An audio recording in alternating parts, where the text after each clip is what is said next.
Hello everyone, today I am Rishabh Bhardwaj, Assistant Professor of St. Andrews Institute of Technology and Management, Farrukhnagar, Gurgaon, taking the lecture of Applied Thermodynamics, Department Mechanical Engineering, Semester 4th. Today we will discuss about the topic that is vapor power cycle. This is our 5th lecture. First, we will study about the Rankine cycle, that is also known as ideal cycle for the vapor power cycle. First, we will discuss about operating principles and vapor power plants and their efficiencies and improvement. Initially, we will discuss about what is Rankine cycle or vapor power cycle for Rankine. For the discussion of Rankine cycle, we have to move to the topic and move to the diagram that implies that for the simplest ideal Rankine cycle, we need the four components and the main components for the cycle. First, we need a pump, then we need a boiler, then third, we need turbine, then condenser. Pump is used for transmitting water to the boiler. That will be the input unit for the cycle. Then the boiler will heat up the water and transform the water into steam. That steam will be transferred to the turbine and the turbine blades will get rotation and the mechanical output will be derived out. Then the exhaust steams will come under condenser and the heat is rejected through the steam and it will again recollected as a water and transferred to the pump. In pump, we are providing mechanical energy. That will be, we can say, the work done is input in this pump. In the boiler, in the second stage, we have a boiler. In this, we are providing heat to the boiler. That means the Q, that will be that is heat, is adding to the system. Then third, we have a work done by the turbine. The rotation of the turbine and giving the output, then the work done is carried out by the turbine. That's why we can say the work output by the help of turbine is positive. Then we have a condenser. Then we are rejecting the heat outside of the system.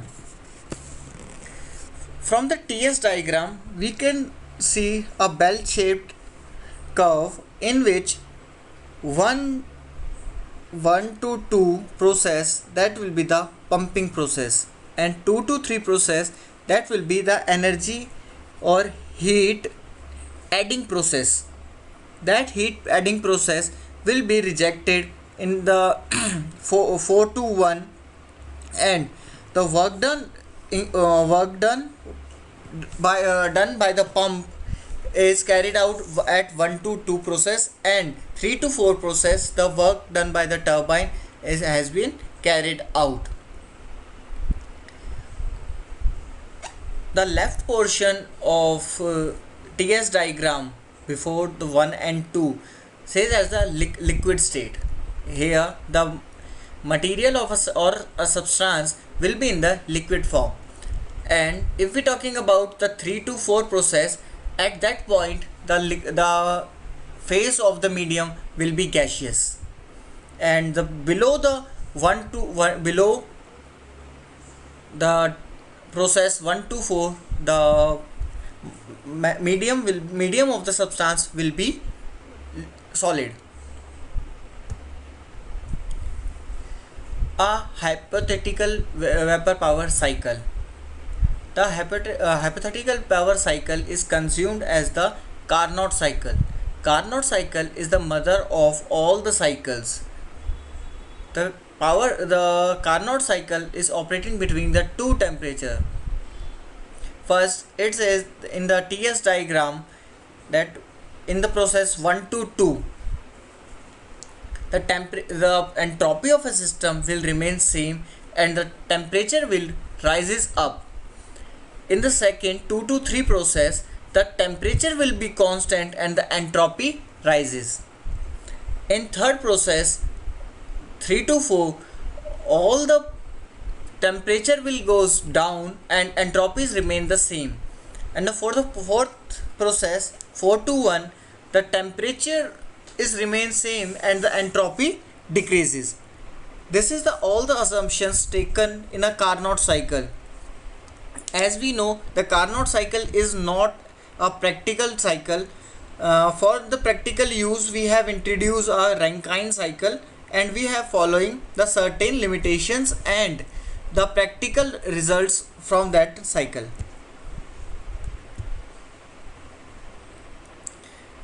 In the ideal Rankine cycle, all the processes are internally reversible. We can reverse all the processes as in the heat addition process. We can also reject the heat in the way of work output. We are getting the output, that it means all the work done by the process is remain internally reversible. If we talking about the TS diagram for the process of 1 to 2, that will be isentropic process. Isentropic process with the help with the process of compression. Here all the air or the pressure will be get compressed isentropically. Then 2 to 3 process, we have a reverse constant pressure heat addition. In this, the heat can be rejected also, as we are introducing it as a reversible constant, and the pressure is reversible constant pressure, and heat is rejected. It is isobaric process where heat is addition. In 3 to 4 process, it is isentropic expansion to produce work. Here we can get power from the cycle.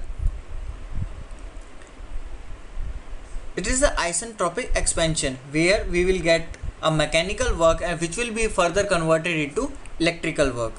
Then 4 to 1 process is our reversible constant pressure heat rejection, in which the heat is rejected and the steam is further converted into liquid. Hence the liquid will change into steam and steam will change into water. The complete process will be considered as a internally reversible, as we are not losing any energy and reverse continuously conserving all the materials. Now in 1 to 2 process, work will be input for the pump. In 2 to 3 process, we have a addition of heat, and in third process the work output will be carried out from the turbine. And QC for the fourth process, that will be the 4 to 1, that will be the condenser phase. This is a diagram HS diagram, which is based on the enthalpy and the entropy. It is enthalpy versus entropy diagram.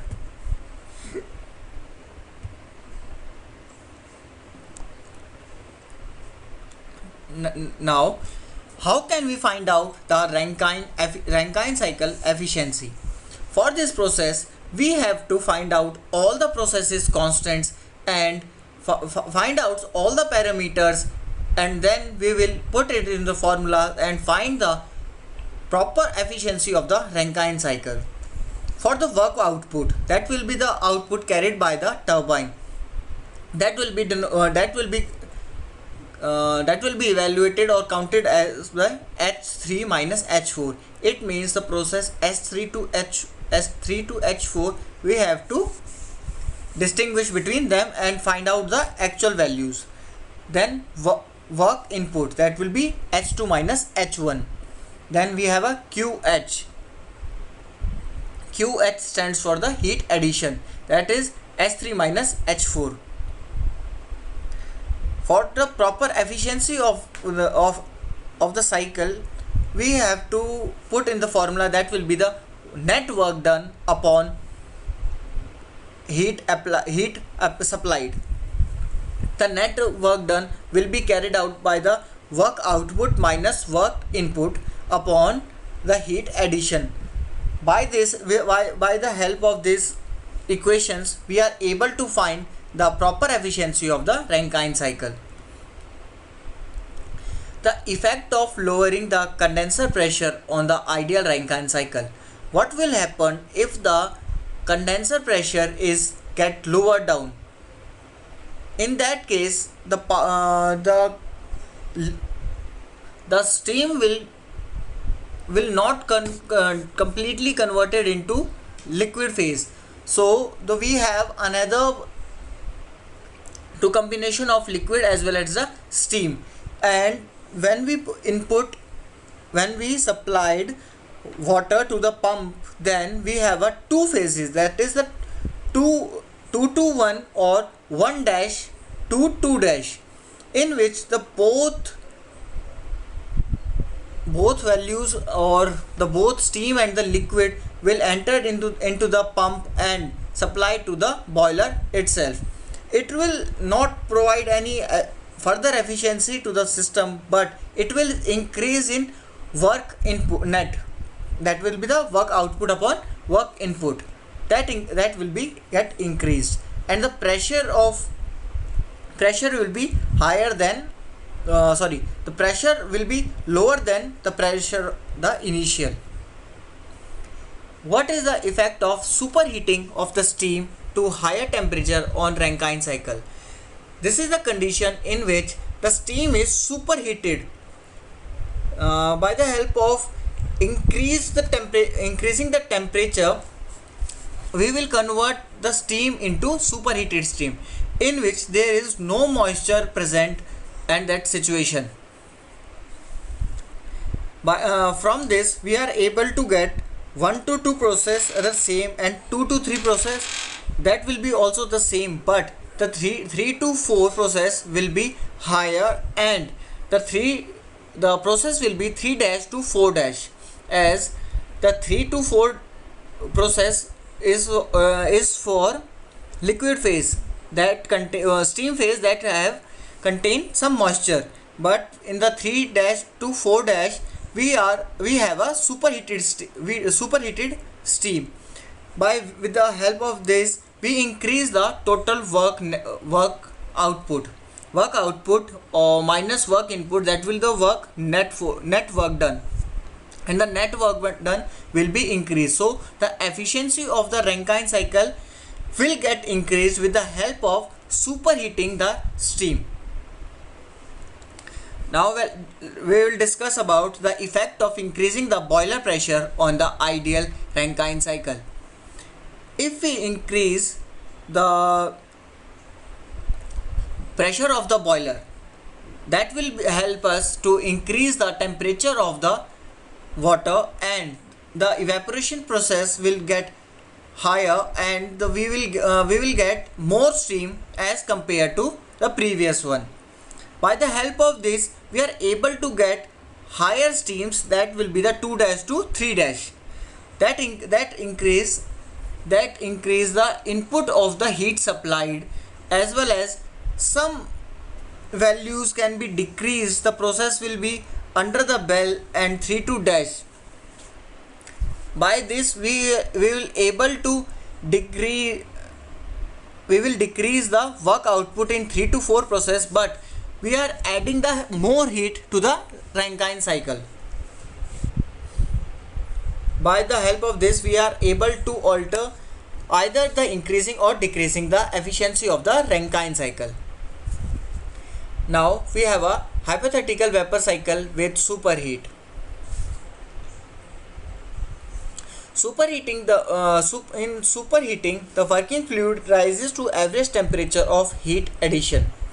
In this, for the superheating, we have to increase the temperature of heat supplied in the boiler.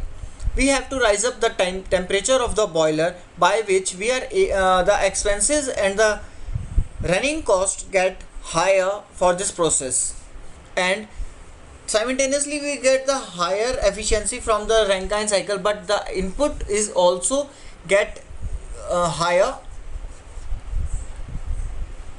Then we have a hypothetical vapor cycle, a Rankine cycle with a superheated, in which we have superheated, the working fluid rises the average temperature with the reservoir at higher temperature.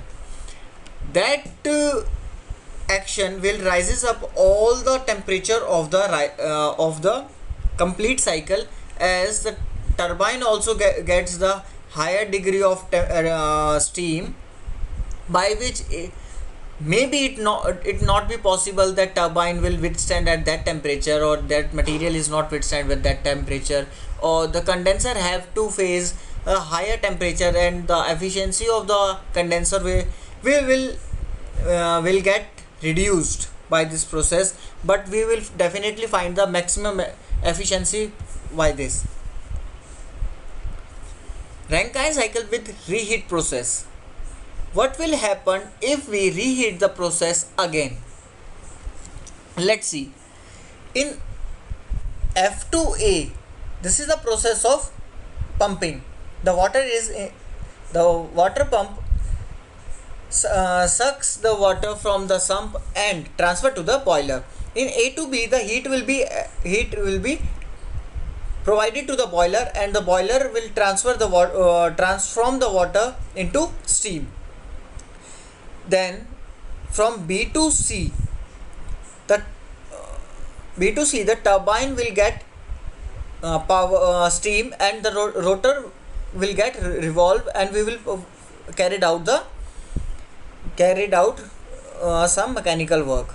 Then we will transfer that rejected heat to the low end boiler, in which the low speed turbine will again get this steam and get revolved. By the help of this process, we are able to rotate two turbine, that will be the high speed turbine or low speed turbine, and with the help of one medium we are able to drive two outputs, that will be from the process from B to C and D to E. The mechanical energy we will getting will be the double, and with the same allowance and no extra cost we have to introduce in the complete cycle. The extra expansion via reheating to the state D to E allows a greater enthalpy to release between C to D, and the complete output will be transformed and determined by the process B to E. Now we have a ideal reheating Rankine cycle diagram. In this you can easily identify that 3 to 4 process we have a high pressure boiler, in which the initial stage steam will get strike up and transform its motion. Then the rejected steam is entered into the boiler and again get reheated, then transferred into low pressure boiler, in which the turbine with the low pressure will get rotate and transform its energy into the mechanical form and transmitted it further. Then this rejected steam will come into condenser, and then condenser convert the steam into the liquid, and then again transfer to the pump for the supply of the boiler. In TS diagram you can easily identify that 3 to 4 process was the initial high pressure turbine stage, and 3 to 4 is a reheating process. and we are providing reheating through the help of or with the help of boilers. We are not have to again reheat the, and we have don't have to install other devices for making our steam reheat. And from the low pressure boiler we are getting the complete output. Rankine cycle with regeneration. As you know, the first part of the re-addition process in the boiler takes place at relatively low temperature. As you can see in the figure, 1 to 2 is the basic term. 1 to 2 is the basic term for the water input. That the water heat is provided low temperature. That heat is provided at low temperature. Then in 3 to 4, the steam steam exiting from the boiler and goes to the turbine. At the point 2, the steam enter in the boiler. With the low addition of the heat, we will transform or convert the liquid into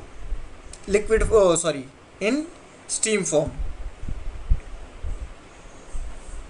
Ideal regenerative Rankine cycle with an open feedback water heater.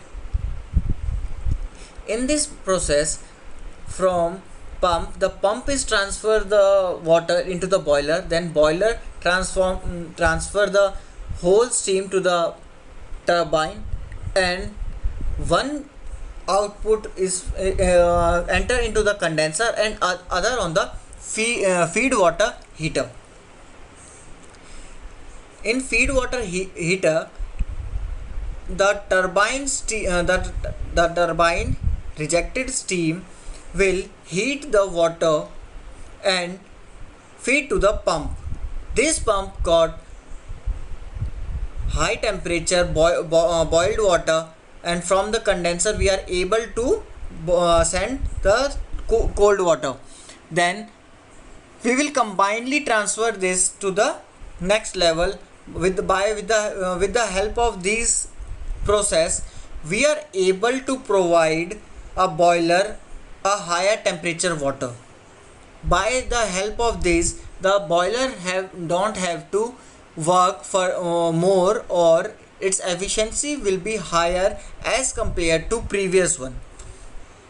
In TS diagram, you can easily see all the processes are getting again and again, and small changes will increase the work output in the complete process. Then we have a ideal gas regenerative cycle with a closed feed water system. In this, first the pump will transfer the water to the boiler, and boiler will get heat the water and convert it into steam. Then steam transfer to the turbine, and turbine rotates and power will be carried out. Then one phase will go to the condenser, then again to the pump, and then that pump will also comes under the closed feed water heater, and one leg from the turbines directly comes into closed water heater. By the help of this, we are able to combine we have steam as well as the water in the liquid phase. One liquid phase will goes to the pump and other will transfer in the mixing chamber. In this, we are able to mix up all the water vapors, heated water vapors and liquid water combinedly, and then transfer into the boiler, which will help some water vapors also get condensed or transferred in the form of liquid and then converted and transferred to the boiler. We have a steam power with one open and 3 closed water heater. This is very complicated and effective and higher efficiency boiler, by which we are able to provide higher efficiencies, and from the little devices or regenerative processes, we are able to get high work output in addition of small supplies. By the help of regenerative cycles, we will get heat or working input from the cycle itself, and we are enhancing the efficiency of the turbine, or efficiency in the form of mechanical, and the power efficiency and the efficiency will get boosted up, and we will get a higher result from the same cycle. Now we have a commercial steam power cycle, power plants. We have commercial steam power plant.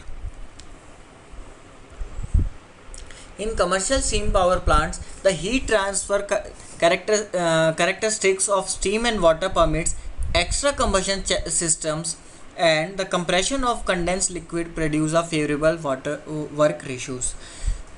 In commercial steam power plants, we are providing additional devices or addition of different several components by which we are able to produce higher efficiencies with the same cycle without providing any other outputs, and by the help of or we are by the taking advantages of the complete cycle, and provide for the commercial use. In the commercial steam power plant, the Rankine cycle with reheat and regenerative is advantageous for large plants. Small plants do not have economies of the scale, and internal combustion of the heat addition. A different thermodynamic cycle has been used. In commercial purposes, the Rankine cycle with the regenerative and the regeneration may affect and make a larger advantages, but in the small economic scale, small plants, we don't have to use regenerative or reheat process. We will use a different thermodynamic cycle or Rankine cycle. By that we are able to produce higher efficiencies at a low cost. Simultaneously, we have to look over the expenses and the running cost of the steam. That's why the commercial steam power plants, we are using the reheat and the regenerative processes. In the small plants, we are not able to plant the bigger and the very wider cycles, and which consume lots of space and additional running cost. Thus we are using the small plants. Thank you for watching this lecture, and stay tuned for the next video that will be soon in a year.